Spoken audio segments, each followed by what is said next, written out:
gens, aujourd'hui on se retrouve encore pour une vidéo pour présenter la DTR de Fox. Donc je vais lui laisser la présenter. Alors c'est un 125 DTR de 1990, très bonne moto, modifiée cross, remise à neuf parce qu'elle était en mauvais état quand je l'ai acheté. Je l'ai acheté pour 250 €, donc c'est vraiment rien. Elle tournait mais très mal, donc il y a à peu près 1200 € de budget dessus pour la remise à neuf. Avec la Non, juste en plus. En plus 1200 Donc, en €. gros, Okay. t'es à pas loin de 1500 € par là. Voilà, donc on va prendre dans ce sens. Garde-boue arrière d'origine repeint en bleu. Tous les carénages ont été repeints en bleu ou en blanc au couleur Yamaha parce que l'ancien propriétaire l'avait peint je crois qu'il avait peint tout en blanc, ensuite il avait peint en violet et ensuite elle avait été peinte en noir. Et à chaque fois ça a été peint en pinceau. Donc c'était pas super. Qu'est-ce que je peux dire d'autre? On va faire dans ce sens alors. Hein. Donc toujours, garde-boue arrière, peau d'origine, pneus cross, normalement c'est des pneus comme sur celle-là, des pneus enduro ou un peu trial. Étrier hydraulique, donc disque, je sais pas de combien de millimètres, ça je ne saurais pas vous dire. On arrive ici, donc là c'est pour le frein arrière, levier de frein arrière, hydraulique, les cale-pierres, abattables en cas de chute, le kick. Donc la plupart des choses que vous allez voir c'est neuf, hein. À part tout ça, tout ce qui est au niveau du moteur c'est neuf. Voilà, liquide de frein arrière. Oui, je me trompe pas. Ligne d'échappement, donc qui passe ici, qui revient là dessous, qui arrive sous le moteur. Débridée, donc elle est vide.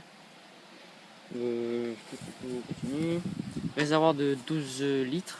17 tu m'avais dit? Non, 10 litres avec la réserve, ça fait 12 litres 5 je crois.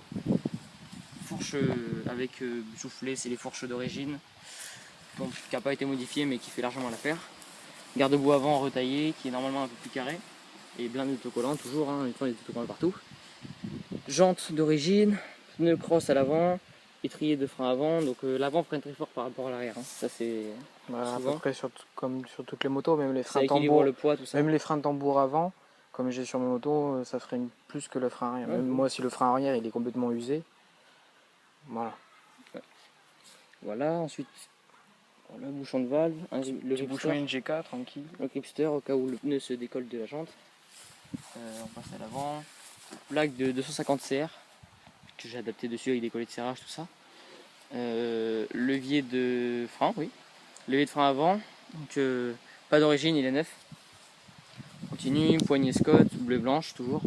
Mousse de guidon One Industries parce que c'était joli. Le Neyman se trouve ici avec un guidon qui n'est pas d'origine non plus que j'ai acheté.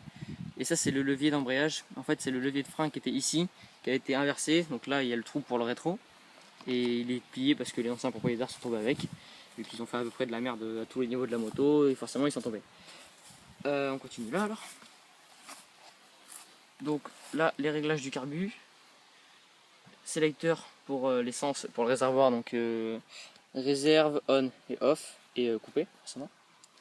Le vitesse, donc la première en bas, toutes les autres en haut.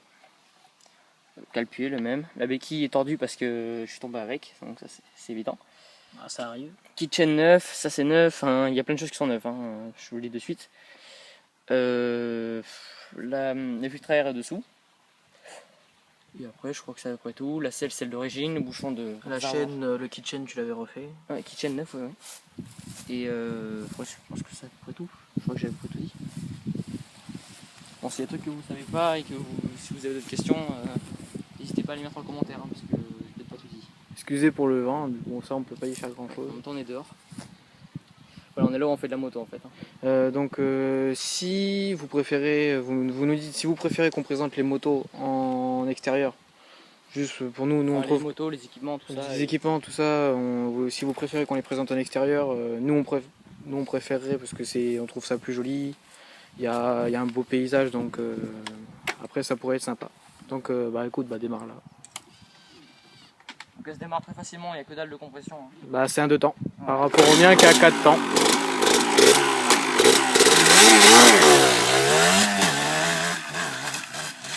Alors elle fait de la fumée parce que c'est un graissage séparé, donc il y a de l'huile. Et par rapport à un 4 temps, après je sais pas sur un 2 temps s'il y a un type de graissage séparé ou pas. Sur les 4 temps, non, il n'y a pas de graissage séparé, mais sur les 2 temps, je sais pas sur tout il y en a ou pas. Donc c'est pour ça qu'elle fume.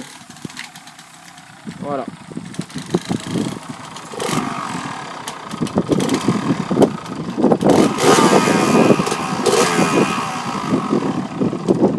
Donc voilà les CDMF TV, salut les gens.